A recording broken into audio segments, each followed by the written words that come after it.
Hello friends, welcome to pro life. Friends, आज हम देखेंगे कॉन्स्टिपेशन के ऊपर।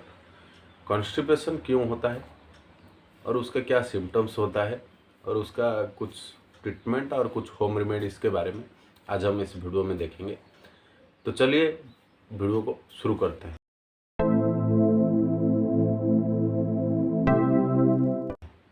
तो फ्रेंड्स, कॉन्स्टिपेशन ये एक जनरल डाइजेस्टिव सिस्टम जो हमारा होता है, ये एक जनरल डाइजेशन से रिलेटेड ये एक जनरल प्रॉब्लम है। ये कभी कभार एजेड को भी, एजेड पर्सन जो होते हैं उनके पास दिखाई देता है।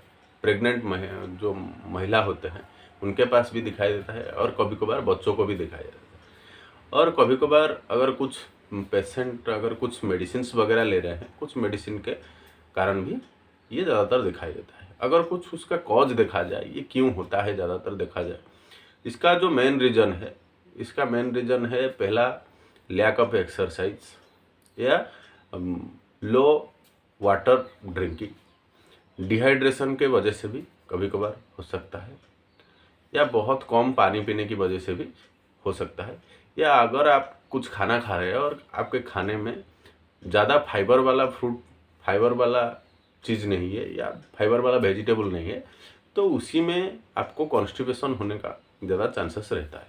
कुछ मेडिसिन्स होते हैं जो कि NSAID आप लीजिए, या कुछ आपका डाययूरेटिक टाइप का मेडिसिन है, या कुछ एंटासिड वगैरह में भी आपको कॉन्स्टिपेशन होने का चांसेस रहता है, या कुछ आपका एनल फिशरीज आप बोल सकते हैं, या इसी प्रकार के प्रॉब्लम में आपका कॉन्स्टिपेशन हो सकता है आपको।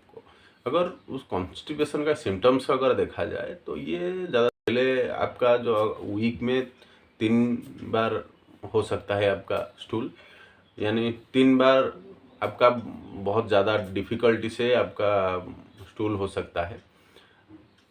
और अगर कभी कभार देखा जाए तो स्टूल में ड्राइनेस ज़्यादा रहता है, और कभी कभार आपका जो एब्डोमिनल पेन भी हो सकता है, या कभी कभार वोमिटिंग और फीवर टाइप का सिम्टम्स भी कभी कभार रहता है। स्टूल टाइटनिंग वजह से आपको कभी कभार आपके स्टूल में ब्लीडिंग आ सकता है, या आपके स्टूल में भी ब्लड आने का चांसेस भी ज़्यादातर रहता है इसमें। तो ये सब प्रॉब्लम होता है, और कभी कभार आपका वेट गिरने का भी चांसेस रहता है। तो ये सब बेसिकली इसका कुछ सिम्टम्स होता है, ये सिम्टम्स आपके साथ आ सकता है। तो ये बेसिकली जो कॉन्स्टिपेशन का कुछ सिम्टम्स अगर आपके पास पहले पहले दिखा सकता है। तो अगर उसका कुछ ट्रीटमेंट के बारे में देखा जाए तो ये ज़्यादातर अगर देखा जाए तो ये आपके लाइफस्टाइल को मॉडिफिकेशन करना होता है। इसमें अगर आपका लाइफस्टाइल में कुछ चेंजेस हुआ, या कुछ आपका कुछ प्लेस का अगर कुछ चेंजेस हुआ, तो उसी में भी कॉन्स्टिपेशन हो सकता है। तो इस कॉन्स्टिपेशन का कुछ सॉल्यूशन अगर देखा जाए, कुछ एलोपैथिक ट्रीटमेंट के बारे में अगर देखेंगे, इसमें डुल्कोलाक्स टैबलेट आता है, आप रात में ले सकते हैं, एट ए टाइम 2 गोली ले सकते हैं। तो या दिन में भी एक गोली, और रात को भी 1 गोली आप इसको खाने के बाद ले सकते हैं। इसी में आपका कॉन्स्टिपेशन क्लियर हो सकता है। और कुछ अगर देखा जाए तो लिक्विड पैराफिन या मिल्क ऑफ मैग्नीशिया भी आता है, आप उसी में ले सकते हैं। ये आपके लिए बहुत ज़्यादा फायदेमंद हो सकता है। और कुछ आयुर्वेदिक का कायम चूर्ण भी आता है, या जो त्रिफला चूर्ण भी आता है, आप इसको भी ले सकते हैं। ये आपके कॉन्स्टिपेशन को बहुत ज़्यादा हेल्प करता है, यानी कॉन्स्टिपेशन होने नहीं देता है। तो ये तो था कुछ ट्रीटमेंट के बारे में। अगर कुछ देखा जाए तो होम रेमेडीज़ के बारे में अगर देखेंगे, इसके बाद देखा जाए, आप अगर सुबह में अगर आप सुबह में आप थोड़ा वार्म वाटर पी के आप जा सकते हैं, आपके बाथरूम वगैरह आप जा सकते हैं, उसी में आपके लिए भी फ़ायदा हो सकता है।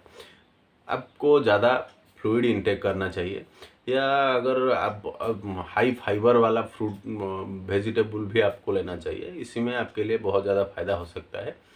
या कुछ एक्सरसाइज भी बहुत अच्छा एक्सरसाइज करना चाहिए, या मॉर्निंग वॉक भी morning walk, evening walk, yoga वगैरह आपको भी करना चाहिए। इसी में आपका मतलब आपको कॉन्स्टिपेशन का प्रॉब्लम इसी में ख़त्म हो जाता है। इनकी वजह से भी आपका ये प्रॉब्लम हो रहा है, यानी कुछ अगर कुछ NSAID आप ले रहे हैं डॉक्टर की एडवाइस के अनुसार, अगर कुछ एंटासिड भी ले रहे हैं, अगर उसके कारण भी आपका कॉन्स्टिपेशन हो रहा है तो आप तुरंत डॉक्टर को कंसल्ट करके ये प्रॉब्लम इसी दवाई के लिए अगर हो रहा है तो आप दवाई को चेंज कर सकते हैं, क्योंकि कुछ दवाई का भी साइड इफ़ेक्ट की वजह से कॉन्स्टिपेशन हो सकता है। तो ये आप चेंज करवा के दूसरी मेडिसिन ले सकते हैं। तो ये सारे प्रॉब्लम्स आपको, ये जो कॉन्स्टिपेशन का प्रॉब्लम है आपका ख़त्म हो सकता है। कॉन्स्टिपेशन जनरली 2 टाइप का होता है, ये एक एक्यूट कॉन्स्टिपेशन होता है और क्रोनिक कॉन्स्टिपेशन होता है।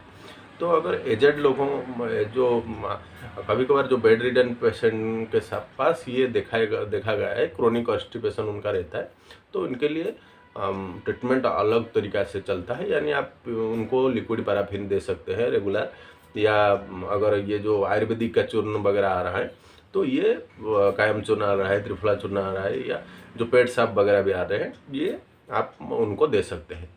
तो ये था फ्रेंड्स जो कॉन्स्टिपेशन के ऊपर कुछ इन्फॉर्मेशन। अगर ये वीडियो आपको पसंद आया तो वीडियो को लाइक करने के साथ साथ चैनल को भी सब्सक्राइब कर दीजिए, ताकि ऐसे ही हेल्थ से रिलेटेड इन्फॉर्मेशन आपको पहले मिल सके। तो स्वस्थ रहिए, सुरक्षित रहिए। धन्यवाद।